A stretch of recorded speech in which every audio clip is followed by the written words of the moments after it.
আমি যাদেরকে আয়াত দিলাম জেনে বুঝে মুখ ফিরাই নিল। 2 নম্বরে আল্লাহ বলছেন শয়তান যাদের অনুগামী হলো মুখস্থ করেন। 3 নম্বরে আল্লাহ বলছেন যারা নিরেট দুনিয়াদার হয়ে গেল, হালাল হারাম চিনল না, বাস বিচার করলো না। 4 নম্বরে আল্লাহ বলছেন যারা নিজেদের মনকে ইলাহ বানায় নিল, ওর যা ভাল লাগে ওইটাও করে, আল্লাহটাও করে। আল্লাহ বলছেন এই 4 অপরাধ যাদের আছে নবী বলে দেন তাদের ব্যাপারে আল্লাহর একটা সিদ্ধান্ত আছে। আল্লাহ বলছেন ও আমার হাবিব, এই লোকগুলার উদাহরণ আল্লাহর কাছে কুকুরের মতো। কার মতো? কুকুরের মতো। বলেন কার মতো? একটা মুখ বন্ধ থাকলে হবে না, বলেন কুকুরের মতো। হয় নাই? আমি যেভাবে বলি সেভাবে বলেন কুত্তার মতো। আরেকবার বলেন কুকুরের মতো। চিন্তা করছে কোন হুজুরে কোয়া যেতেছে, কুত্তাও বলাইছে 4 বার। এমনি এমনি বলাই নাই। আমি জানি আপনার এই জায়গায় মিস কনসেপ্ট আছে। আপনি যা ভাবতেছেন তা না। আপনি ভাবতেছেন কুকুর একটা নিকৃষ্ট প্রাণী, বাজে প্রাণী, আল্লাহর খারাপ সৃষ্টি, নাপাক সৃষ্টি। এই জন্যই 4 অপরাধ যার মধ্যে আছে আল্লাহ তাদেরকে বলতেছেন মূলত কুকুর। না না না না ভাই, আপনি যা ভাবছেন তা নয়। আমি আমার ভাষায় বলি, আপনি মিলায় দেখেন। দুনিয়াতে অনেক কুকুর আছে মানুষের থেকে বিশ্বস্ত, অনেক কুকুর আছে মানুষের থেকে বেশি কৃতজ্ঞ। জাপানি একটা লোক ট্রেনে করে নামতো আর তার কুকুর একটা তার সামনে বসে থাকতো। 4 বছর আগে মালিক মারা গেছে, কিন্তু যেই জায়গায় এসে তার মালিককে রিসিভ করতো 4 বছর স্টেশনের প্ল্যাটফর্মে ওই জায়গায় বসে থাকতো। শেষের দিকে কুকুরটার খাইতো না, মালিকের বিরহে না খেয়ে কুকুরটা মারা গেছে। জাপানের রেলওয়ে তাকে স্পেশাল সম্মান দিয়ে তার জন্য আলাদা খেতাব দিয়েছে। এরকম অনেক কুকুর আছে মানুষের থেকেও কৃতজ্ঞ আর বিশ্বস্ত। আপনি ঠিক বললেও ঠিক, না বললেও ঠিক। আমার কাছে প্রমাণ আছে। আমি ঢাকাতে একদিন আমার বাড়ির থেকে নেমে এক চায়ের দোকানে চা খেতে বসছি। আমার একটা বদ অভ্যাস আছে, তখনই আমি চা খাই, এমনি খাইতে পারি না। চায়ের মধ্যে কিছু ডুবাইয়া বা চুবাইয়া খাওয়া লাগে। বিস্কুট হোক, যাই হোক, টোস্ট হোক। আপনারা কি চায়ের মধ্যে কিছু ডুবাইয়া খান ভাই? পরোটা হোক, লুচি হোক, কিছু তো ডুবান না। কারা কারা আছেন ভাই দেখে? থাক থাক থাক ভাই, বোঝা হয়েছে, থাক। না ডুবানোর কোনো পার্টিই নাই। বিকালবেলা আমি চা খেতে বসি, কি খাবো উপর দিকে তাকায় দেখি একটা এনার্জি বিস্কুট। কয় টাকা দাম? কয় পিস থাকে? জি না, 3 পিস। ভিতরের মাল কমায় দিছে, দাম বরাবর আছে কিন্তু ভিতরে জিনিস নাই। 3 পিস। কয় পিস? আমি একটা জিনিস এখনো বের করতে পারি নাই, এত বড় বড় চিপসের প্যাকেট। কথা হচ্ছে ভাই মাছ বাঁচানোর জন্য অক্সিজেন দেওয়া লাগে, কিন্তু চিপসের প্যাকেটে এত অক্সিজেন কেন? খালি ঝনঝন ঝনঝন করে। প্যাকেটের সাইজ সমান রাখছে, ভিতরের মাল কমাতে কমাতে কিছুই নাই। ঠিক কিনা? একটা বিস্কুট নিয়েছি, বিস্কুট নিয়ে চায়ের মধ্যে দিয়েছি। চায়ের মধ্যে চুবানো মাত্র দেখ প্রত্যেকটা লোক উদয় হয়েছে। আমাকে বলছে সাইফুল্লাহ ভাই, আপনার ওয়াজ 5 বছর ধরে শুনি, এমন কোনো রাত নাই আপনার ওয়াজ না শুনে ঘুমাইছি ভাই। আপনি কি সত্যি সেই লোক নাকি? তাকায় দেখেন আমার গায়ের লোম দাঁড়ায় গেছে। এই লোক বিশাল উত্তেজিত। আমি বললাম ভাই আমি সেই সাইফুল্লাহ, তবে কথা হচ্ছে এত কথা বললেন এখনো সালাম দেননি। বলছে ও ভুলে গেছে, আসসালাম আলাইকুম। বললাম মুরব্বী বসেন। বসে আমার সাথে চা খান অন্তত। এই যে ওই লোক আসে যে উত্তেজিত হয়েছে, আমার বিস্কুট জুবানো ছিল। 10-11 সেকেন্ড পরে তুলে যখন মুখে দিতে যাব, মুখে না যায় দেখে বিস্কুট অ্যাক্সিডেন্ট করছে। বিস্কুট অ্যাক্সিডেন্ট করে যেই নাই জায়গায় পড়ে গেছে। পাশে ওই জায়গায় দেখে একটা কুকুর বসা ছিল, কোনো কথা নাই, ওইটা দেখে দৌড়ায় চলে আসলো। আমি পা সরাতে দেরি, ওই জায়গায় মাথা নামায়া বিস্কুট যেটা পড়ছে 2 টান দিয়া বিস্কুট খাওয়া শেষ। ওই দিনের মতো সোয়া 2টা বিস্কুট খাইয়া আমি আমার চা খাওয়ার পর্ব শেষ করছি। পরের দিন ওই দোকানে এসে আবার চা খাওয়ার জন্য বসছি। যেই না বসছি দেখি কোত্থেকে জানি একটা কুকুর আসছে। আসার পরে লেজ নামানো, মাথা নিচু করা, আমার গায়ের দিকে চল। দোকানদারকে বলে দোকানদার গায়ের দিকে চড়া টাকা। বলছে হুজুর আপনাকে ডিস্টার্ব করার জন্য আসে নাই, তাকায় দেখেন ওর লেজ নামানো, ওর মাথা নিচু, কানগুলা সামনে দেওয়া। গতকালকে আপনি ওরে যে বিস্কুট খাওয়াইছিলেন ওইটার কৃতজ্ঞতা জানানোর জন্য দেখেন পিছনটা নড়ায় চড়ায় আপনাকে শুকরিয়া জানাচ্ছে। আমি রাজশাহীর মুসলমানকে জিজ্ঞাসা করি, বলেন তো ভাই, যেই কুকুর আজকে লেজ ডাউন দিয়া মাথা নিচু করে আমাকে কৃতজ্ঞতা জানায়, গতকালকে ওই কুকুরটাকে কি আমি বিস্কুট খাওয়াইছিলাম নাকি বিস্কুট পড়ে গেছিল? কথা বলেন, বিস্কুট খাওয়াইছিলাম না বিস্কুট অ্যাক্সিডেন্ট করছিল? পড়ে যাওয়া বিস্কুট চেটে খেয়ে 24 ঘন্টা পরে কুকুর কৃতজ্ঞতা জানায়। কিন্তু আপনি এরকম মানুষ আপনার আশপাশে খুঁজে পাবেন, তার বিপদে টাকা হাওলাত দিয়েছেন, এরপরের থেকে টাকা ফেরানোর খবর নাই। তার বিপদে আপনি আগায় আসছিলেন, এখন আপনার প্রয়োজন, আপনাকে চেনে না। তার যেই সময় কেউ ছিল না আপনি তার পাশে দাঁড়ায় গেছিলেন, আজকে তার কিছু হয়েছে, আপনাকে আর চিনতে পারে না, উপকার তো করে না, সুযোগ পালে উল্টা আপনাকে বাঁশ দিতেও ছাড়ে না।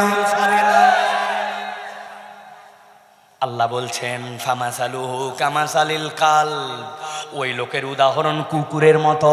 কেন? আল্লাহ বলছেন অকৃতজ্ঞতার জন্য নয়, সে তো মানুষের থেকে বেটার প্রাণী অনেক সময় হয়ে যেতে পারে। কেন তাহলে?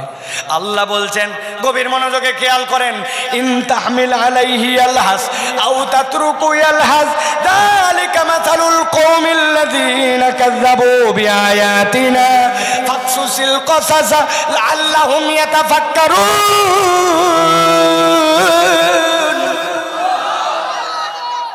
আল্লাহ বলছেন, ও আমার হাবিব, উদাহরণটা এই জন্য দিলাম, ইন তাহমিল আলাইহি আলহাস আও তাতরুকু আলহাস, কুকুরের পিঠে তোমরা কেউ বোঝা চাপাও না, কিন্তু যদি চাপাও তাও কুকুর হাঁপাবে, আর কুকুরকে এমনি ছেড়ে দিলে তাও হাঁপাবে।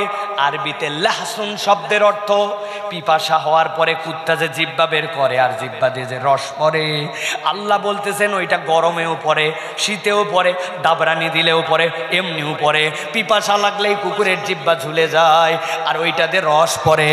কুকুর মূলত অস্থির প্রাণী। আল্লাহ বলছেন যেই বান্দারা জেনে বুঝে আল্লাহর আয়াত থেকে দূরে সরে যাবে, শয়তান যার অনুগামী হবে, যেই বান্দি হালাল হারাম চিন্তা করবে না, নিরেট দুনিয়াদার হয়ে যাবে, আর 4 নম্বর মন পছন্দ জিন্দেগি চালাবে।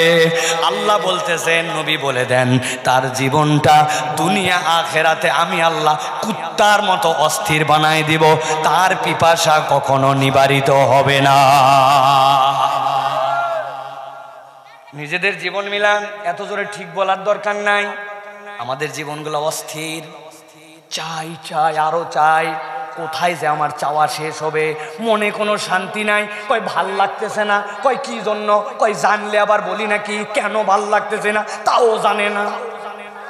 আছে কিনা ভাই? ও আমার যুবক, আমার বয়সী, বয়স তোমাদের থেকে খুব বেশি না, হয়তো ইয়াংদেরকে বলতেছি, ভাই তুমি হয়তো ভাবতেছো হুজুর আপনি সেই মানদাত আমলে পড়ে আছেন। না ভাই, আমি পাবলিক ইউনিভার্সিটি পড়া মানুষ, পাবলিক পরীক্ষা দিয়া বিশ্ববিদ্যালয়ের ইতিহাসের সর্বোচ্চ নাম্বারধারী মানুষ, এই জেনারেশনের মানুষ। তোমাদের সাথে কাঁধে কাঁধ দিয়া এই সংগ্রাম আন্দোলন করে ফাইট করা মানুষ, জাতিসংঘ সদর দপ্তর পর্যন্ত বাংলাদেশের পক্ষে দালালি করা মানুষ। নিরেট হুজুর না? কেন বললাম এই কথা? ভাইরে ভাবতেছো হুজুর আধুনিক দুনিয়ায় একটু অস্থিরতা হয়, এখনকার জীবনে একটু চঞ্চলি, এখনকার দুনিয়াটা এরকম মডার্ন, এখন তো 4G 5G। কিন্তু আমার জিজ্ঞাসা, ভাই দুনিয়াটা না হয় কলে বলে এরকম করে পার করে দিলাম, তোমার কথা মেনে নিলাম, কিন্তু আমার জিজ্ঞাসা, অনেক লাশ তো আমরা ধোয়াইছি, সব লাশের জামা কাপড় এমনি এমনি খোলা যায় না, অনেকগুলার কাঁচি দিয়ে কেটে ফেলতে হয়, অনেকগুলাকে অনেকভাবে ব্যবস্থা নিতে হয়। খাটলিটা নিয়ে আসার পরে যখন গোসল করায় তার উপরে রাখা হয়, মানুষের কাঁধে ভর করে মানুষ যখন কবরে নামায় দেয়, কবরে নামানো পর্যন্ত না হয় তুমি তারপরেও 3জন 4 জনের কাঁধে ছিলে, কিন্তু কবর দিয়ে যখন চলে আসে রে ভাই, এরপরের জগৎটা সম্পূর্ণ ভিন্ন। আল্লাহ বলছেন ইন তাহমিল আলাইহি আলহাস আও তাতরুকু আলহাস। এটা তো কেবল এই দুনিয়ায় নয়, এই জীবনের পরে অনন্ত একটা জীবন আছে।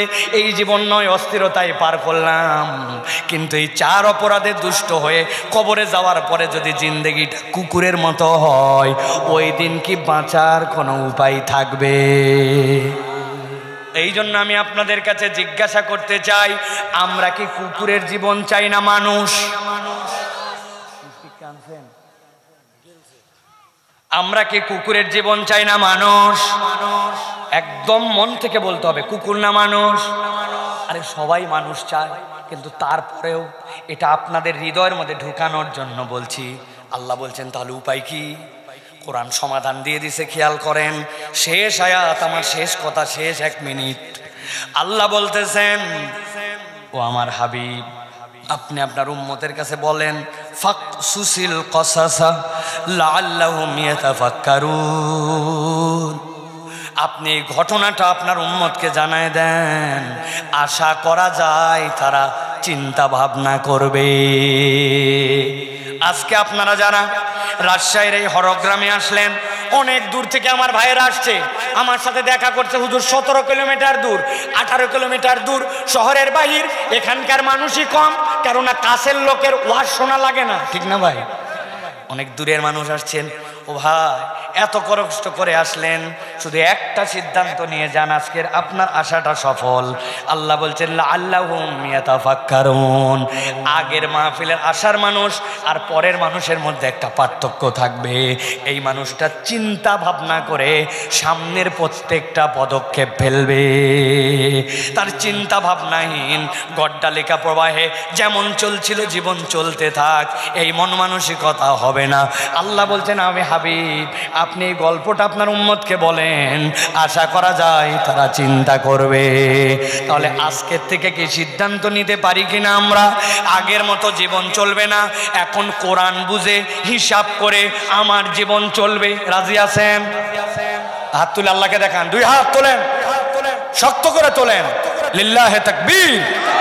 এতগুলো লোকের তাকবীর বলে এটা লিল্লাহে তাকবীর, লিল্লাহে তাকবীর।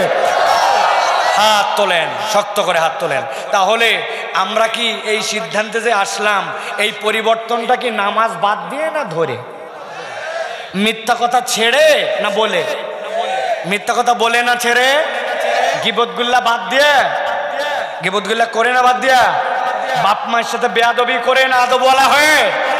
মা বলছে সন্ধ্যার পর বাড়িতে আসতে, ওই বলছে তুমি বেশি কথা বললে বাড়িতে আর আসবো না, এরকম বেয়াদব আছে কিনা? চুল কাটে উল্লুক ভাল্লুকের মতো, এরকম করা যাবে আর? তাহলে আমরা কি মিথ্যা কথা বলবো না বাদ দিব? গীবত করবো না ছাড়বো? কিন্তু কোরআন কিভাবে বাতিলকে নিশ্চিহ্ন করবে আল্লাহ তার একটা ধারণা দিয়েছেন। আপনি হাতের মধ্যে লাঠি নিয়ে মারামারি করবেন, একজন আরেকজনকে ফাটায় ফেলবেন। কোরআন বলছে মৌলিক কাজ কোরআনের এইটা নয়। আল্লাহ রাব্বুল আলামিন বলছেন, শব্দ খেয়াল করেন, ফায়াদমাগুহু ফাইদা হুয়া যাহিক। আল্লাহ বলছেন এই কোরআন আঘাত করবে কোথায় জানো নাকি? আরবিতে দামগুন শব্দের অর্থ হচ্ছে ব্রেন। আরবিতে দামগুন শব্দের অর্থ হচ্ছে আপনার মাথার পেছনের মস্তিষ্ক। আল্লাহ বলছেন এই কোরআন যে কোনো জায়গায় আঘাত করবে না, কোরআন আঘাত করবে মানুষের মস্তিষ্কে। এমন আঘাত করা করবে ফাইদা হুয়া যাহিক। আল্লাহ বলছেন রব্বুল আলামিন ওই জায়গায় বাতিলের অস্তিত্ব রাখবেন না, বাতিলকে শেষ করে দিবে। উদাহরণ দেওয়ার জন্য সারা জীবন অন্তরের মধ্যে গেঁথে ফেলবেন। এই যুবক, এই তরুণ, ভালো করে শোনো, মাথার মধ্যে এটা গেঁথে নাও, কেননা কোরআনের ব্যাপারে কনসেপ্ট আমাদের ক্লিয়ার না। আপনাদের এই হরগ্রাম এলাকায় বিকালবেলা খেলাধুলা করতে করতে গন্ডগোল বেঁধে গেছে। মাঝে মাঝে কথা কাটাকাটি করতে করতে গা ধাক্কা ধাক্কি গন্ডগোল ছেলেরা করে কিনা? গন্ডগোলের এক পর্যায়ে বিকালবেলা ক্রিকেট খেলতেছিল, ক্রিকেটের যে স্ট্যাম্প ছিল ওই স্ট্যাম্পটা একজন উঠায় নিছে। উঠায় নে কথা নাই, স্ট্যাম্প দিয়ে গন্ডগোলের এক পর্যায়ে একজনের বাম হাতের মধ্যে দিছে এক বাড়ি। যেই না বাম হাতে বাড়ি মারছে, হাত গেছে ভাঙ্গা, সাথে সাথে নিয়ে চলে গেছে রাজশাহী মেডিকেলে নিয়ে যাওয়ার পরে ডাক্তার বলছে আগে এক্সরে করেন। এক্সরে করার পরে দেখে ভিতরে ফ্র্যাকচার। এরপরে সুন্দর করে ঠিকঠাক করে দিয়া এরপরে গলার মধ্যে সুন্দর করে একটা প্লাস্টার দিয়া গলার মধ্যে ঝুলাই দিয়ে বলছে আজকে হাসপাতাল থেকে যাওয়া যাবে না, যতই বাড়ি কাছে হোক আজকে অ্যাডমিট নিয়ে থাকেন এই জায়গাতে, আগামীকালকে আর একটা আপনার এখানে এক্সরে করা হবে। এক্সরে করার পরে এরপরে পরীক্ষা নিরীক্ষা করে আপনার জন্য ঠিকঠাক মতো জোড়া লাগছে কিনা দেখানোর পরে আপনাকে এরপরে ছুটি দেওয়া হবে। ওই ছেলে গলার মধ্যে ব্যান্ডেজ বাঁধে হাড়জোড় ইউনিটের মধ্যে ওইখানে অবস্থান করতেছে। সন্ধ্যার পরে যখন অবশেষ যে সকল ইঞ্জেকশন ছিল ওইটা যখন কেটে গেছে, ওরে ব্যথার ব্যথা, রাত্রে এসার দিকে পাগলের মতো চিল্লাচিল্লি করতেছে। চিল্লাচিল্লি শুনে ওইখানে যে নার্স ছিল ওই নার্স ডাক্তারের সাথে গেছে স্টেশনে। ডাক্তার এই ছেলে তো সহ্য করতে পারতেছে না, ব্যথা কি করা যায়? বলতে কিছু করতে হবে না, ওর একটা ভল্টারে ইঞ্জেকশন দাও, ইঞ্জেকশন দেওয়ার আপাতত ব্যথাটা কমাও। সাথে সাথে তার একটা ইঞ্জেকশন দিছে, 10 মিনিটের মধ্যে কাজ হয়ে গেছে। আগে যেরকম ব্যথা ছিল আর ব্যথা নাই।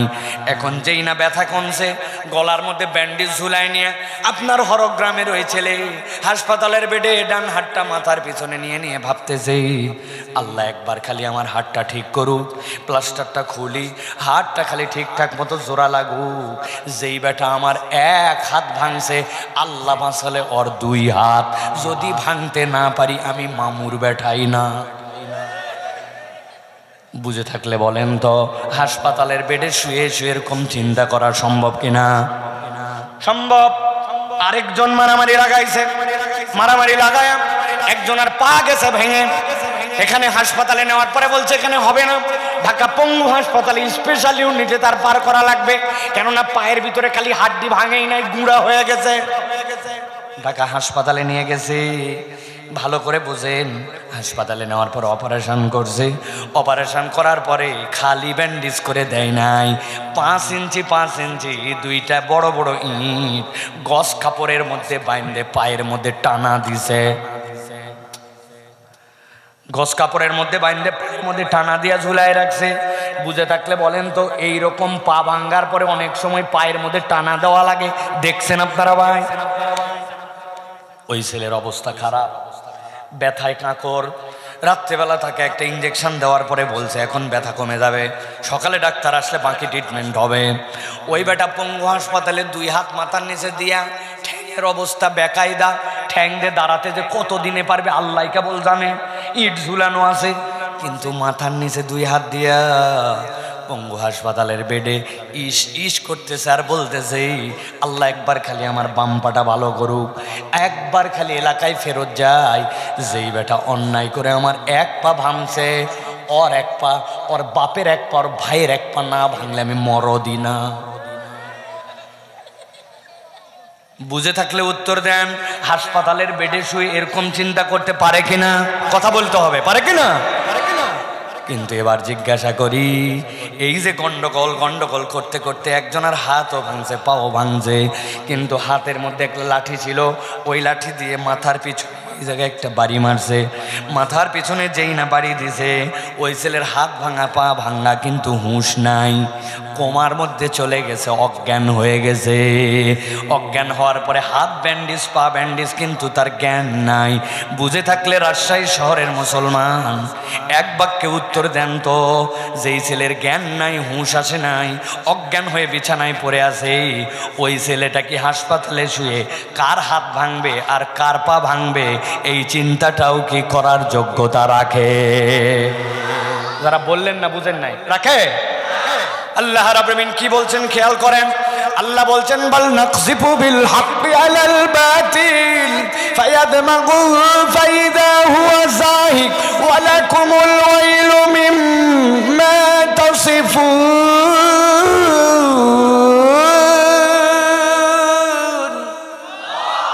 আল্লাহ বলছেন ও দুনিয়ার মানুষ, আমি আল্লাহ বললাম এই কোরআন বাতিলের উপর আঘাত করবে, এই কোরআন বাতিলকে নিশ্চিহ্ন করবে, তবে সব জায়গায় কোরআন আঘাত করবে না।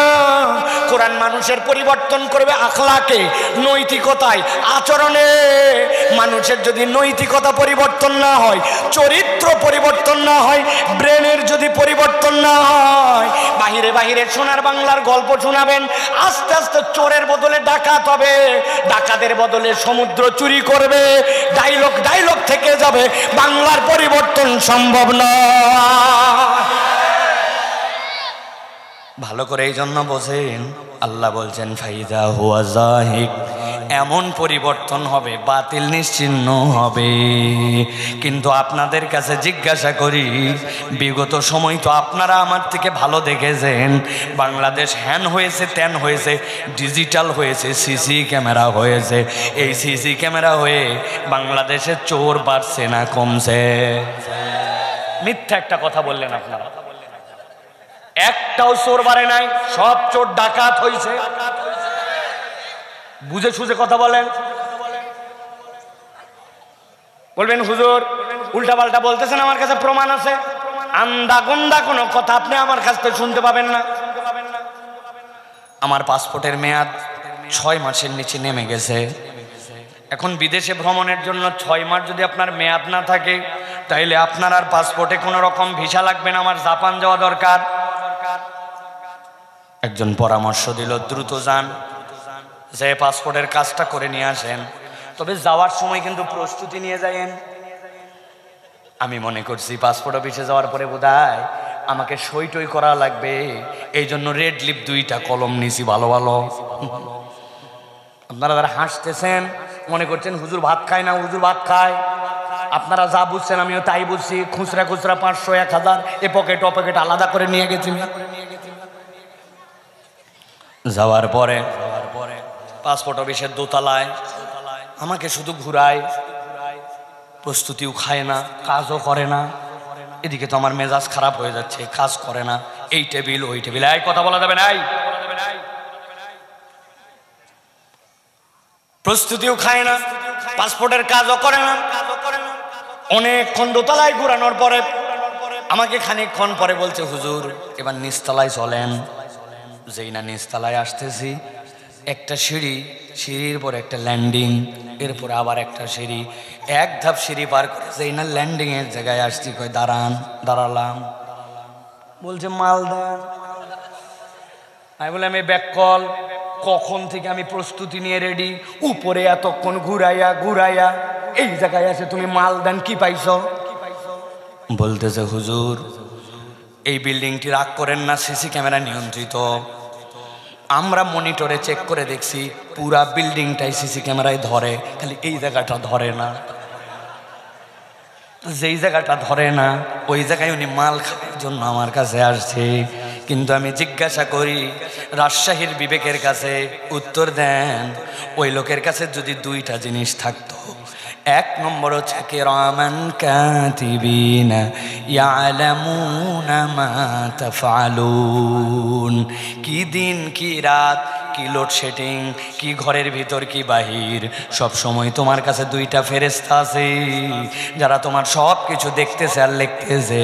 এই বোর্ডটা যদি তার কাছে থাকতো, আর সাথে সাথে দেশে যদি এই আইন থাকতো যে এই বোর্ড থাকার পরেও যদি কেউ প্ররোচিত হয় 2 নম্বর করে, তাহলে চুরি করলে কোরআনের আইন অনুযায়ী তার জন্য শাস্তি কি, ডাকাতি যদি করে তার ডান হাত আর বাম পা কাটা চলে যাবে। এখানে কোনো মামু খালু দল কিচ্ছু চিনবে না। একে ভয় আল্লাহ, আর 2 নম্বর আল্লাহর আইন। এই 2টার যদি সমন্বয় হয়, বুঝে থাকলে বলেন তো এই দেশ পরিবর্তন করা সম্ভব কি নয়? সম্ভব। আল্লাহ এই জন্য বলছেন সাবধান হয়ে যাও। যারা মাথার মধ্যে অন্য চিন্তা করছে আল্লাহ সাবধান করে দিচ্ছেন। আল্লাহ রাব্বুল আলামিন বলছেন ওয়ালাকুমুল ওয়াইলু মিম্মা তাসিফুন, তোমাদের মধ্যে কতগুলো অতি পণ্ডিত আছে, আল্লাহর বিধান নিয়ে কথা বলে, আল্লাহর হুকুম নিয়ে কথা বলে। আল্লাহ বলছেন আল্লাহর ব্যাপারে যে উল্টা পাল্টা কথা বলবে, আল্লাহ বলছেন সাবধান হও, দুনিয়া আখিরাতে তার কোনো নিস্তার নাই। আল্লাহর আইনের বিপক্ষে কথা বললে, কোরআনের বিপক্ষে কথা বললে, দুনিয়ায় যদি ধরাও না খান, আল্লাহর কাছ থেকে বাঁচার কোনো উপায় থাকবে না। টের পান নাই?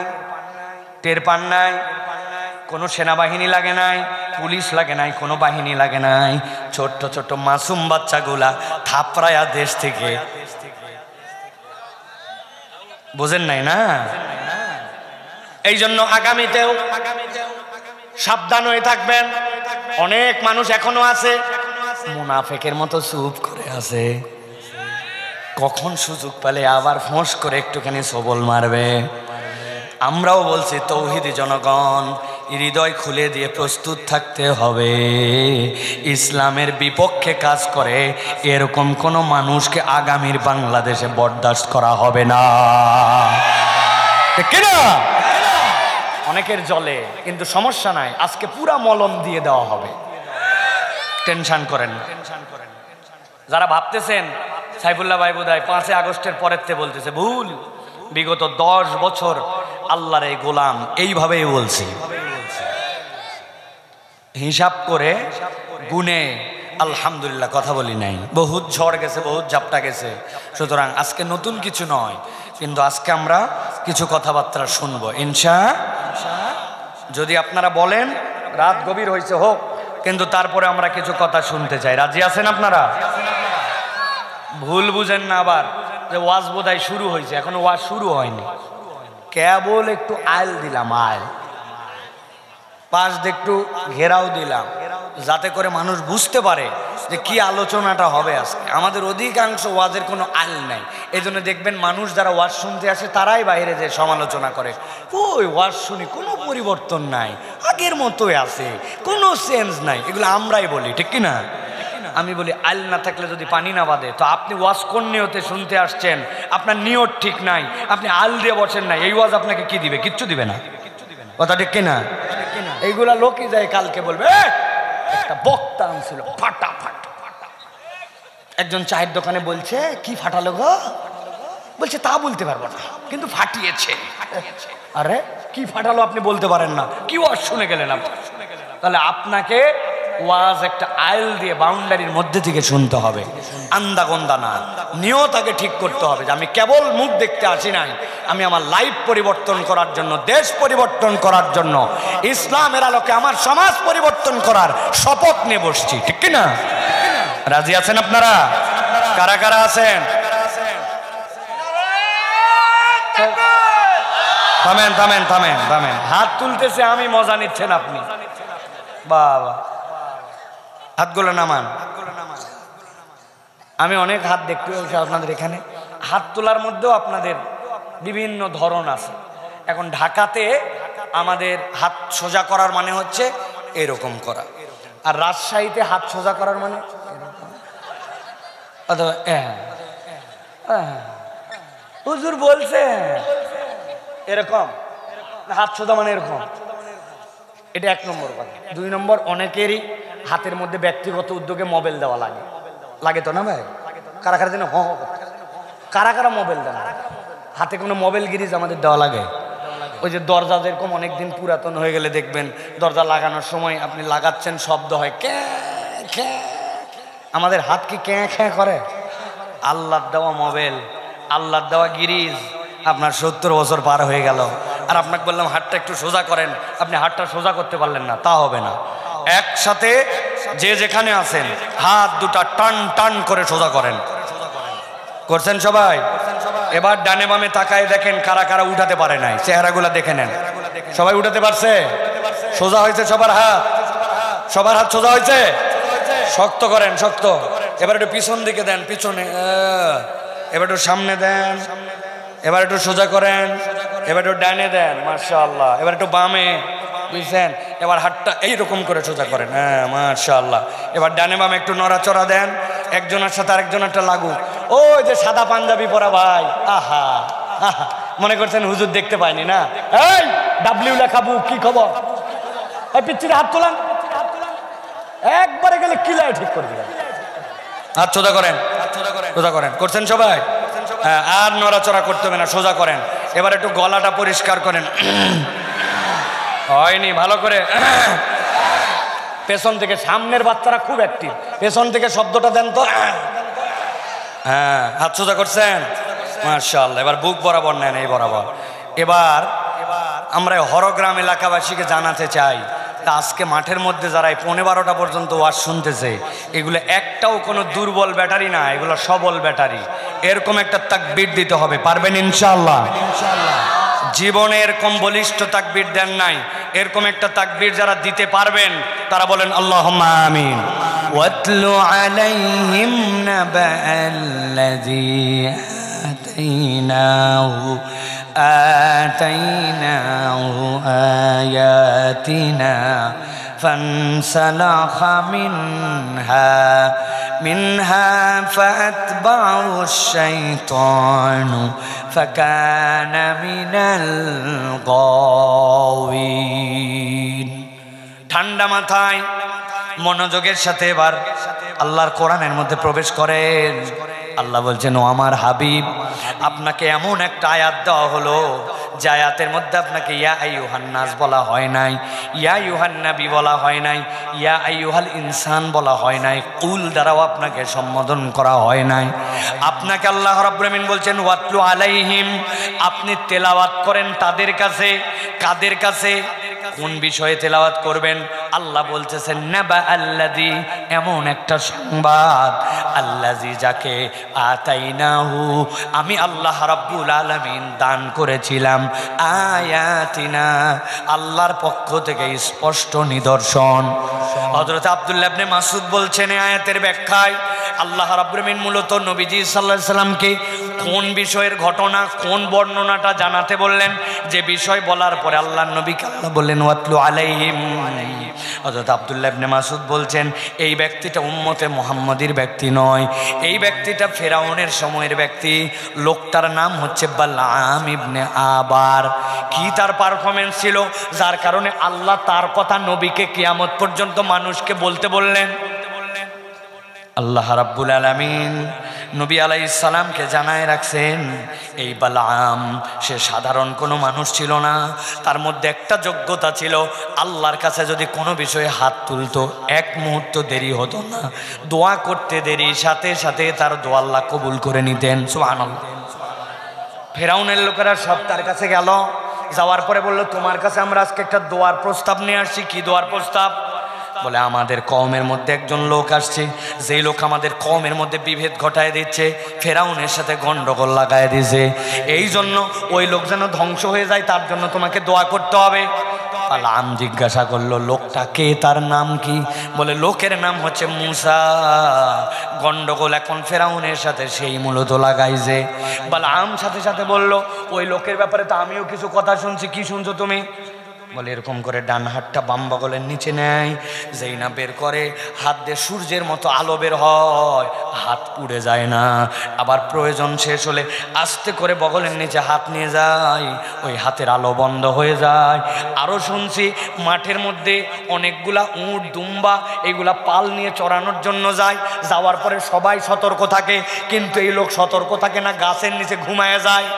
কিন্তু ওই লাখের হাতের মধ্যে একটা লাঠি আছে, ওই লাঠিটা পুঁতে রেখে দেয়। ওই পালের মধ্যে থেকে কোনো উট কোনো ভেড়া যদি একবার বের হয়, ওই লোক ঘুমায় কিন্তু লাঠি সজাগ হয়ে যায় যে পিটায়া ওই দুম্বা ভেড়াকে লাইন মতো নিয়ে এসে আবার লাঠি জায়গা মতো দাঁড়ায় যায়। এমন লোক, যেই লোক এইগুলা করে, এইটা তো আমার দৃষ্টিভঙ্গিতে যদি জাদুকর হইতো, জাদুকর ঘুমায় গেলে তার জাদু শেষ হয়, কিন্তু এই লোক তো ঘুমানোর পরেও তার কার্যকারিতা চালু থাকে। হলেও হতে পারে সত্য লোক, অতএব তার জন্য আমি কোনো বদদোয়া করতে পারবো না। যেই না এই কথা বলেছে, সাথে সাথে যারা আসছিল ফেরাউনের, তারা বলতে শুরু করলো তোমার কাছে কেউ ওয়াজ শোনার জন্য আসছি নাকি আমি? মিয়া মনে করছো ওই লোকের যদি ক্ষতি হয় তাহলে খালি আমাদের লাভ, তোমারও লাভ। বলে আমার কি লাভ? বলে তোমার দোয়া কবুল হয় জন্য লোক তোমার কাছে আসে, হাদিয়া দেয়, তোমাকে অলি মানে, তোমার এত বড় মজমা। এখন যেই লোকের এত বড় বড় কেরামত দেখতেছ, এই লোক যদি কিছুদিন মধ্যে প্রতিষ্ঠিত হয়ে যায় তাহলে কি তোমার কাছে মানুষ আসবে নাকি মিয়া? আমরা খালি আমাদের স্বার্থে আসছি নাকি তোমার স্বার্থেও আসছি? ভালো থাকলে বদদোয়া করে শেষ করো, এক বনে এক বাঘ। আল্লাহ বলতেছেন, ভালো করে খেয়াল করেন, আমার কথা নয়, আল্লাহ বলছেন এই লোক সাথে সাথে এই টোপটা গিলে ফেললো। আল্লাহ বলছেন আল্লাযী আতাইনাহু আয়াতিনা, যাকে আল্লাহর পক্ষ থেকে আয়াত দেওয়া হয়েছিল, স্পষ্ট পরিষ্কার হকটা সে চিনতে পেরেছিল, কিন্তু আল্লাহ বলছেন সে একটা অপরাধ করে বসলো। ফানসালাখা মিনহা, আল্লাহ বলছেন চেনার পরেও, বোঝার পরেও, সত্য প্রকাশিত হওয়ার পরেও ওই ব্যক্তি আল্লাহর আয়াত থেকে মুখ ফিরায় নিল। আমি রাজশাহীর মুসলমানের কাছে প্রশ্ন রাখতে চাই, যারা আমার কথা বুঝতেছেন খেয়াল করে উত্তর দিবেন, আপনার আমার সমাজেও এরকম লোক আছে কি না, যেই লোক আল্লাহর সুস্পষ্ট বিধান জানার পরেও, আল্লাহর বার্তা বোঝার পরেও, হককে চিনার পরেও নিজের খামখেয়ালিতে আল্লাহর আয়াত থেকে মুখ ফিরায় নাই? এরকম লোক কি আমাদের রাজশাহীতে আছে কি না? আমি একটা লোককে চিনাই দিব, দেখেন তো চিনতে পারেন কিনা, যদি মিলে যায় তাহলে কথা বললেন, চিনাবো। 27শে রমজান ঢাকা থেকে রাজশাহীতে আসবে, রাজশাহীতে বাড়ি, বাসে কোনো সিট নাই, আমিনবাজার ব্রিজের উপর দাঁড়াইছে, যেমনে হোক একটাতে উঠতে হবে, লোকাল টোকাল যাই হোক, উঠে গেছে একটা বাসের মধ্যে রাজশাহী আসবে। উঠার পরে দেখে সিট তো নাই, ভিতরে দাঁড়ানোর জায়গা নাই, ঠেলতে ঠেলতে ওকে মধ্যে পাঠাই দিছে, কোনো রকম মধ্যের খালি কেবলমাত্র যে পাইপ ধরে ওই লোক দাঁড়ায় আছে, পা রাখার জায়গা নাই। ঈদের আগে বাসের মধ্যে এরকম ভিড় হয় কিনা ভাই? ওই লোক যেই না সাভারের কাছাকাছি আসছে, হঠাৎ করে তার কানের মধ্যে আসরের আজান ভেসে আসছে, হাইয়া আলাস সালাহ, হাইয়া আলাল ফালাহ। যেই না আজানের শব্দ আসছে, ওই লোক অস্থির হয়ে গেছে, আসরের নামাজ তো পড়া লাগবে।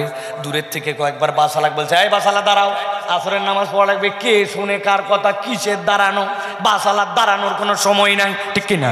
ঠিক কিনা? খানিকক্ষণ পরে চিন্তা করছে, বাস তো দাঁড়াবে না, নামাও তো যাচ্ছে না, নামাজ তো পড়া লাগবে, কিন্তু অজু নাই, তায়াম্মুম যে করবে পরিবেশ নাই। প্রথমে নামাজে দাঁড়ায় শুরু করতে হলেও কেবলা ঠিক করে শুরু করতে হবে, কেবলার কোনো তাল নাই।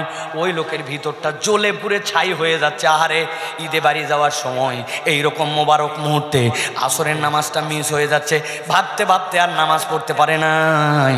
মাগরিবের ওয়াক্ত হয়ে গেছে, আসর চলে গেছে। বুঝে থাকলে বলেন, এই লোক যে আসর নামাজ পড়তে পারে নাই, আসর নামাজটা নষ্ট হয়ে গেছে, এইটা কি তার ইচ্ছাই না অনিচ্ছায়? অনিচ্ছায়, ইচ্ছা ছিল কিন্তু উপায় করতে পারে নাই। কিন্তু আপনার এলাকায় এরকম লোক আছে কিনা? আসরের আজান হয়, মসজিদের পাশে চায়ের দোকানে আড্ডা মারে, মসজিদের পাশে ফিল্ডিং মারে, মাঠের মধ্যে কাজ করে, বাড়ির মধ্যে শুয়ে থাকে, রাস্তার মধ্যে মোবাইল ঠেলে, ইচ্ছা মতো ক্যারাম বোর্ড খেলে, কিন্তু তারপরেও মসজিদে নামাজ পড়তে আসে না। নামাজের ওয়াক্তের পরে ওয়াক্ত পার হয়। এবার বুঝে থাকলে বলেন তো, এই লোক যে নামাজ বাদ দিল, এটা কি অনিচ্ছায় না ইচ্ছায়? গভীর মনোযোগ। আল্লাহ বলছেন আল্লাযী আতাইনাহু আয়াতিনা, যাকে আল্লাহর পক্ষ থেকে আয়াত দেওয়া হয়েছিল, 1 নম্বর তার অপরাধ ফানসালাখা মিনহা, সে আল্লাহর আয়াত থেকে মুখ ফিরায় নিল। আল্লাহ বলছেন যদি কেউ আল্লাহর আয়াত থেকে জেনে বুঝে মুখ ফিরায়, সাথে সাথে সে 2 নম্বর একটা অপরাধে নিমজ্জিত হয়। আল্লাহ বলছেন ফাআতবাহুশ শাইতানু ফাকানা মিনাল গাওয়িন, যে আল্লাহ বিধান জেনে বুঝে মুখ ফিরায় নেয়, আল্লাহ বলছেন সে 2 নম্বর অপরাধে নিমজ্জিত হয়। শয়তান তার পিছে লেগে যায়, আর একবার শয়তান যার পিছে লাগে, আল্লাহ বলছেন নিশ্চিত নিশ্চিত ওই ব্যক্তি পথভ্রষ্ট হয়ে যায়। কথা বোঝেন নাই? এর মধ্যে একটু রহস্যের কথা আছে, সহজ কথা কিন্তু ভাবছেন অন্যরকম, এই জন্য ঠিকটা জোরে বলতে পারেন নাই। ভালো করে খেয়াল করেন, আমরা আমাদের বাচ্চা কাচ্চাকে অনেক সময় এইভাবে বকা দেই কিনা, এই বাচ্চা এই শয়তানি করবি না, এই খবরদার বাদরামি কর, এই বাচ্চা এই তুই শয়তানি কাজ করতেছিস কেন? আমরা এরকম করে আমাদের বাচ্চাদেরকে মাঝে মাঝে গালাগালি দেই কিনা? মানে কি? মানে ওই বাচ্চা যেই কাজটা করতেছে, আপনার দৃষ্টিভঙ্গিতে ওই কাজটা হচ্ছে শয়তানি কাজ, তাহলে ও যদি করে তাহলে শয়তানের অনুসরণ করা হয়, ঠিক কিনা? কিন্তু খেয়াল করেন আল্লাহ এই জায়গায় ভিন্ন কথা বলেছেন। আল্লাহ বলছেন ফানসালাখা মিনহা ফাআতবাহু শাইতান ফাকানা মিনাল গাওয়িন। যেই বেটা আল্লাহর বিধান থেকে জেনে বুঝে নিজেকে সরায় নেয়, ওই বেটা শয়তানের অনুসরণ করে না। ফাআতবাহু, শয়তান তার অনুসরণ করে, শয়তান তার পিছে লেগে যায়। একবার শয়তান যার পিছে লাগে, আল্লাহ বলছেন তার আর বাঁচার কোনো উপায় নাই। এই জন্য দেখবেন শয়তান অনেক ইমানদার রূপী, তার পিছনেও লেগে যায়, সে বুঝতে পারে না। বাংলাদেশে এরকম অনেক ভিআইপি মুসল্লি ছিল, প্রতি রাত্রে 70 রাকাত ফজরের পরে জায়নামাজ খোঁজে, ছিল কিনা? আল্লাহর জীবন্ত ওলি, চলন্ত ওলি। কিন্তু ওই মানুষগুলাও আলেম ওলামাকে মিথ্যা মামলা দিয়ে ফাঁসাইছে, মিথ্যা মামলা দিয়ে ফাঁসি দিছে, হাজার হাজার আলেম ওলামাকে কাঁদাইছে, অথচ নিজে মুসলমান দাবি করত। শয়তান যার পিছে লেগে গেছে, সে কখনো বুঝতেও পারে না। ঠিক না? আল্লাহ রাব্বুল আমিন তাহলে এই জায়গায় দুইটা অপরাধের কথা বললেন। ঠান্ডা মাথায় চলেন একটু সামনে বেরোই। কথা বুঝতেছেন তো ভাই? বিরক্ত হচ্ছেন না তো? আমার শ্রোতা কিন্তু কোনো বুড়া শ্রোতা না, আমার শ্রোতা ইয়াং শ্রোতা। যাদের 40-এর উপর বয়স, আপনার বাড়ি চলে যাবেন, আপনাদের ছুটি দেওয়া থাকলো, জোর করে বসে থাকবেন না আপনারা। কিন্তু যারা ইয়াং তরুণ, আমি যতক্ষণ থাকবো আপনার ততক্ষণ থাকা লাগবে। আল্লাহ বলছেন ওয়ালাউ শি'না লারাফা'নাহু বিহা। আল্লাহ বলছেন যদি এই বেটাটা আমার হুকুম মেনে নিত, জেনে বুঝে আল্লাহর কথার অমান্য করতো না, ওয়ালাউ শি'না, যদি আল্লাহ চাইতেন, লারাফা'নাহু বিহা, আল্লাহ বলছেন ওই তো সামান্য দুনিয়ার লোভে পড়ে গেছে, কিন্তু আমি আল্লাহ চাইলে তার মর্যাদা আসমান থেকে আসমান, উপর থেকে উপর করে দিতে পারতাম। সুবহানাল্লাহ। কিন্তু আল্লাহ বলছেন সে তো আগে দুইটা অপরাধ করেছিল, এটাতেই ক্ষান্ত থাকে নাই, উপর্যুপরি আরো দুইটা অপরাধে নিজেকে নিমজ্জিত করেছে। তাহলে আগে ছিল দুইটা অপরাধ, পরে আরো দুইটা অপরাধ, একসাথে এক বাক্যে বলতে হবে। তাহলে টোটাল অপরাধ কয়টা? হয় নাই। আরেকবার বলেন কয়টা? হাতগুলা নিচে নামান এরকম করে, রেডি করেন। আমি যেই না জিজ্ঞাসা করবো টোটাল অপরাধ কয়টা, একসাথে হাত তুলে দেখাতে হবে 4টা। টোটাল অপরাধ কয়টা? সব হাত ওঠে নাই, লাস্ট সুযোগ দেয়। হাত নামান, হাত নামান, একসাথে বলেন টোটাল অপরাধ কয়টা? মাশাআল্লাহ, হাত নামান। চিন্তা করতেছে অনেকে, হুজুর কি শুরু করলো না? কারণ আছে, আমাদের অধিকাংশ ওয়াজ বাড়িতে যায় না, গভীর রাত্রের ওয়াজ। এত কষ্ট করে বসে আছেন, এই ওয়াজটা অন্তত বাড়িতে নিয়ে যাওয়া লাগবে, ঠিক কিনা? বেশিক্ষণ আর না, অল্প সময় শেষ করে দেব। খেয়াল করেন, আল্লাহ বলছেন ওয়ালাউ শি'না লারাফা'নাহু বিহা, যদি আমি আল্লাহ চাইতাম তার মর্যাদা আসমানে উঠাই দিতাম। ওয়ালাকিন্নাহু আখলাদা ইলাল আরদ, ওই লোক 3 নম্বর একটা অপরাধ করলো। কি অপরাধ? ওয়ালাকিন্নাহু আখলাদা ইলাল আরদ, ওই ব্যক্তি নিরেট দুনিয়াদার হয়ে গেল, নিরেট জমিনমুখী হয়ে গেল। আরবিতে খুলদুন শব্দের অর্থ এমন প্রাণী যেই প্রাণীগুলা চতুষ্পদ, সব সময় মাটির দিকে মুখ করে থাকে, ঘাস খায়, খড় খায়, পানি খায়, যা খায়, মুখ সব সময় নিচের দিকে। এরকম একটা প্রাণীর নাম বলেন গরু। আরেকটা বলেন, আরেকটা বলেন। আল্লাহ বলতেছেন ওয়ালাকিন্নাহু আখলাদা ইলাল আরদ, আমি মানুষকে মাথা নিচু করা প্রাণী বানাই নাই। মানুষ আল্লাহু আকবার বলে মাথা উঁচু করতে পারে, আল্লাহু আকবার বলে রুকুতে যেতে পারে, রুকুতে যায়, মাথা হালায়, কিন্তু ওই সময়ে বলে সুবহানা রাব্বিয়াল আযীম। আমি যখন প্রাণীকুলের রুকুর মতো, আমি বলতেছি আমার রব সবচেয়ে মহান, ওই বান্দা আল্লাহু আকবার বলে উঠে, আবার আল্লাহু আকবার বলে সিজদায় যায়। 2টা হাত, কপাল, নাক, 2টা হাঁটু, 2টা পায়ের আঙ্গুলের মাথা দিয়া যখন তার নাক নিচু। আরবের মুশরিকরা বলতো সব বুঝলাম, কিন্তু এইটা আবার কেমন সিজদা, মাথার থেকে পাছা উপরে থাকে। তার মানে আল্লাহ বলছেন তোর মাথাটা সবচেয়ে উঁচু ছিল দাঁড়ানোতে, আর এখন সিজদায় যায় তোর পাছার থেকেও নিচে তোর মাথা গেছে। কিন্তু এই সিজদাতে যেও বান্দা বলে আমার মাথা যখন পৃথিবীর সবগুলা প্রাণীর মতো সরীসৃপের মতো, তখনও আমি বলি সুবহানা রব্বিয়াল আলা, আমার রবের থেকে বড় কোনো রব নাই। আল্লাহ বলছেন যেই মানুষকে আমি এত মর্যাদা দিয়ে বানালাম ওই মানুষের চরিত্র হয়ে যায় ওয়ালাকিন্নাহু আখলাদা ইলাল আরদ, সে চতুষ্পদ জন্তুর মতো হালাল হারাম বিবেচনা করে না, ডান বাম দেখে না, আল্লাহকে তোয়াক্কা করে না, দুনিয়ার স্বার্থে তার যা লাগবে তাই করতে পারে, নিরেট দুনিয়াদার হয়ে যায়। এরকম লোক আপনার আমার মধ্যে আছে কিনা? আছে। দুইটা লোককে চিনাই দিব, যদি হিসাব বরাবর হয় তাহলে কথা বলেন। ঈদের বাজার করার জন্য আপনি নিউ মার্কেট গেছেন, ঈদের বাজার করার জন্য আপনি আপনার পছন্দের মার্কেটে গেছেন, ভালো জিনিসটা কিনবেন, কাপড়টা কিনবেন, দোকানে যাওয়ার পরে দাম দর করবেন। এরকম সময় দেখেন যে দোকানদার আপনাকে বলতেছে আপনার মতো চেনা লোক বলে কেনা দামে দিলেন। আছে না ভাই? বাপ দাদার জন্মে দেখে নাই আপনাকে বানাইছে চেনা লোক, কেনা দামে দিলাম বলে 1000 টাকা কাল্লা কেটে ফেলছে, লাভ করবি কর, কিন্তু এমন কাটা কাটছে মাথায় খারাপ। আছে কিনা? ওর দোকানের মাল হালাল, ব্যবসা হালাল, জিনিস হালাল, কিন্তু কেবল দুনিয়াদারিতে একটু ব্যবসা বাড়ানোর জন্য আপনারে চেনা লোক বানাইছে, কেনা দামে বলে মিথ্যা কথা বলছে, আপনারে বলছে আপনি বৌনির কাস্টমার, এরকম করে 2 নম্বর করে। এরকম লোক আমাদের সমাজে আছে কিনা? আছে ভাই, আছে। ওয়ালাকিন্নাহু আখলাদা ইলাল আরদ, ওর হালাল হারামের কোনো বিবেচনা নাই, লাগবে আমার। এত বড় দাড়িওয়ালা নামাজ এক ওয়াক্ত মিস করে না, কিন্তু বাড়ি করার সময় কান্নিসটা ঠেলে সরকারের রাস্তার উপর তুলে দিছে, 4 আঙ্গুল কৌশল করে 1 ইট আগায় দিছে যে এটা উনার জমির মধ্যে নয়, উনি জানে এটা আমার জমি নয়, কিন্তু তারপরে একটু ঠেলে যায়, আগায় যায়, আইল কাটে একটুখানি জমি বাড়ায়। এরকম মুসলমান আছে কি নাই? বাপ মরার সময় বলে গেছিল আমি মারা যাওয়ার পরে ইনসাফ মতো, হক মতো, ফারায়েজ মতো জমি জমা বোনকে দিয়ে দিবি। নিজের মরার বয়স হয়েছে, 2 বার হজ করে আসছে, কিন্তু আজ পর্যন্ত বোনের জমি ঠিক মতো ফেরত দেয় নাই। এরকম ভিআইপি মার্কা মুসলমান রাজশাহীতে না। বুঝে বলেন আছে? ওয়ালাকিন্নাহু আখলাদা ইলাল আরদ, আল্লাহ বলতেছেন ও নিরেট দুনিয়াদার, দুনিয়া ছাড়াও কিচ্ছু বোঝে না। আসরের নামাজের পর একজনের কাছে গেছে, বাবাজি ডাক্তার দেখানো লাগবে, 1000 টাকা হাওলাত দেন। বলছে হাতে টাকা নাই, সর।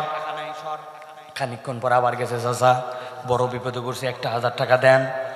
বললাম হাতে টাকা নাই, চল। খানিকক্ষণ পরে বলছে চাচা আপনার কাছে এমনি এমনি আসি নাই, জেনে বুঝে আসছি। আজকে কি বার? আজকে হচ্ছে শুক্রবার, আজকে যদি 1000 দেন, আগামী রোববার দিন আল্লাহ মাসালে 1250 ক্যাশ রিটার্ন। বলছে ব্যাককল কোথাকার, মানুষের হাতের টাকা থাকে নাকি? বাড়ি চল। বাড়িতে নিয়ে চলে গেছে। বাড়িতে যাওয়ার পরে 1000 টাকা দিয়ে বলছে লাগলে আরো বল। তো চাচি আম্মাও এই ব্যবসা করে, বাড়িতে বসে থেকে কি করবে? তবে যা করবি তাড়াতাড়ি কর।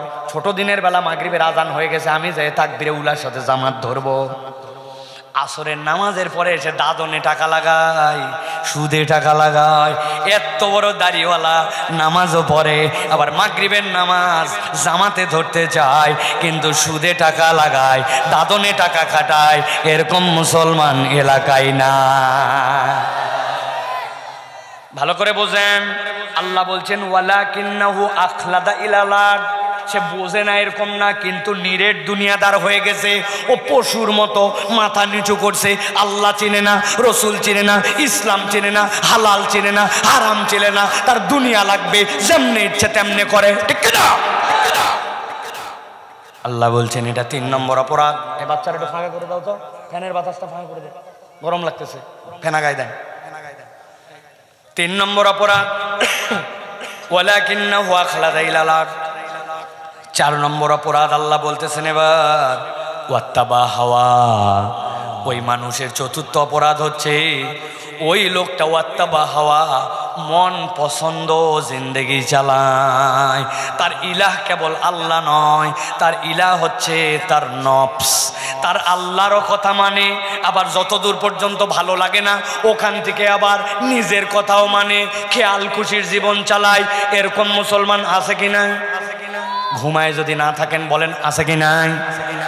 আল্লাহর ওয়াস্তে আছে বলা বাদ দেন, বলেন আমরাই। কিসের আছে? চাচা এখনো মুখে দাড়িটা রাখেননি কেন? বয়স তো 60+ আপনার, কি ব্যাপার?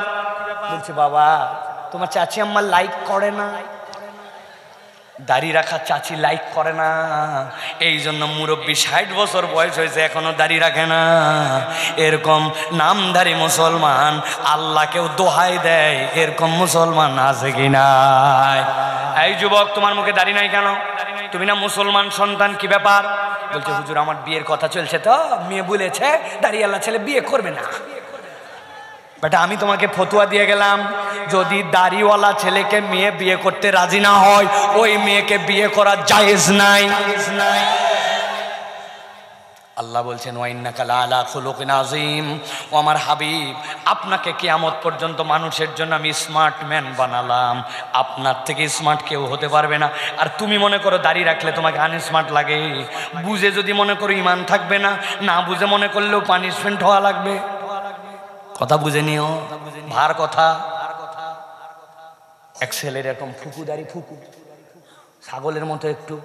ঢাকাতে ওনার এক স্যার বলছে এই তো দেখতে তো ছাগল ছাগল লাগে। ওই বলছি you are absolutely right sir. আমি টিটকারি করলাম, আর এই ছেলে বলতেছে যা বলছেন ঠিকই বলছেন। বলছে কি রে, তোকে তো আমি টিটকারি করলাম আর তুই বলিস ঠিক বলে। স্যার আপনি ভুল কি বলেছেন? আমার যেরকম সেরকমই তো বলছেন, ছাগলের মতো দেখতে তো আমি ছাগলের দাড়ি, আপনি ঠিকই বলছেন। তবে স্যার আপনি একটু সাহস দিলে আপনাকে একটা কথা বলতে চাই। বলছে বল, কি বলবি? বলছে স্যার আমার দাড়ি ছাগলের মতো দেখতে, আমাকে ছাগল লাগে, কিন্তু আপনার চেহারার দিকে আমি যতবার তাকাই ততবার কুত্তা কুত্তা লাগে। কুত্তার মুখে দাঁড়িয়ে আছে, ভুল কে বলেছে? গায়ে মেখান কেন কথা? প্রিয় ভাইরা, আল্লাহ বলছেন ওয়াত্তাবা হাওয়া, বুঝানোর জন্য বললাম। কেউ আপনাকে বাধা দেয় না, আপনার নফস আপনার ইলা হয়ে গেছে। এই জন্য আপনি আপনার অন্তরের অনুগামী হন।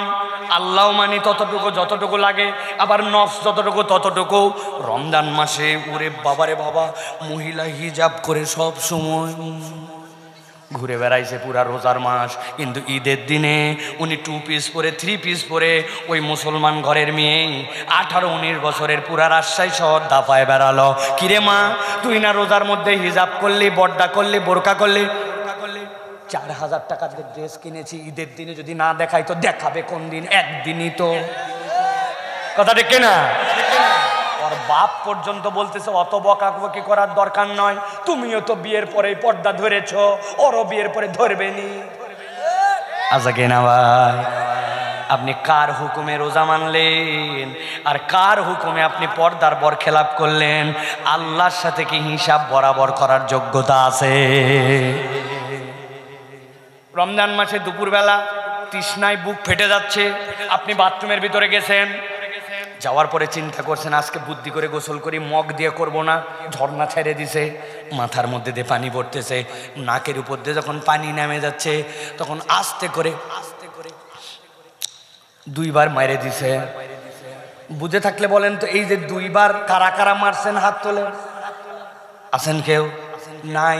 কেন রে ভাই, কষ্ট হয় নাই রোজায়? তৃষ্ণা লাগে নাই? লাগছে হুজুর, কিন্তু আমি যে ওই বাথরুমের মধ্যে নাকের উপর দিয়ে পানি যাওয়ার সময় খাইলাম, কেউ না দেখলেও একজন দেখে। কে? ভয় পাচ্ছেন নাকি নাম বলতে? দেখে কে? জোরে বলেন, দেখে কে? কেউ যে দেখে না, ওইটা দেখে আল্লাহ। ওই বান্দা ওই মান করে পুরা রোজায় 1 ফোঁটা পানি খাইলো না, এক ফোঁটা কিচ্ছু খাইলো না। কিন্তু ওই বান্দাই কেমনে আবার ঈদের দিন থেকে বেনামাজি হয়ে গেল? ওই আল্লাহ কি তার নামাজ দেখে না? ওই বান্দাই কেমনে আবার মুখ দিয়ে মিথ্যা কথা বলা শুরু করে দিল? ওই বান্দা এবার কথায় কথায় কেমনে অন্যকে গালি দেয়? তার মানে আল্লাহ বোধহয় খালি খাওয়াটা দেখে না, কিন্তু রব্বুল আমিন যে আপনার প্রত্যেকটা পদক্ষেপ দেখে। আল্লাহ ভীতি আপনাকে রমজান এটা ডিমান্ড করেছিল, কিন্তু আপনি পাত্তা দেন নাই। আল্লাহ বলছেন ওয়াত্তাবা হাওয়া, রোজায় আল্লাহকে মানছে আর বাকিটা আল্লাহকে মানে নাই। এইটা হচ্ছে বান্দার একটা ভয়াবহ চরিত্র, ঠিক না? এবার বলেন এরকম লোক আমাদের আছে না নাই? আবার আছে। আমরা আপনাদের রাজশাহী থেকে বিয়ে শাদী হয়, কথা বলতে হবে। মুশফিককে নিয়ে আসেন, ওয়াজ শেষ করে দেবো। মুশফিককে নিয়ে আসেন। রাজশাহীতে বিয়ে শাদী হয়, হয় হয় ভাইয়ের বিয়ে, বোনের বিয়ে, বন্ধুর বিয়ে, আত্মীয় স্বজনের বিয়ে, খালাতো বোনের বিয়ে, মামাতো বোনের বিয়ে হয় কিনা?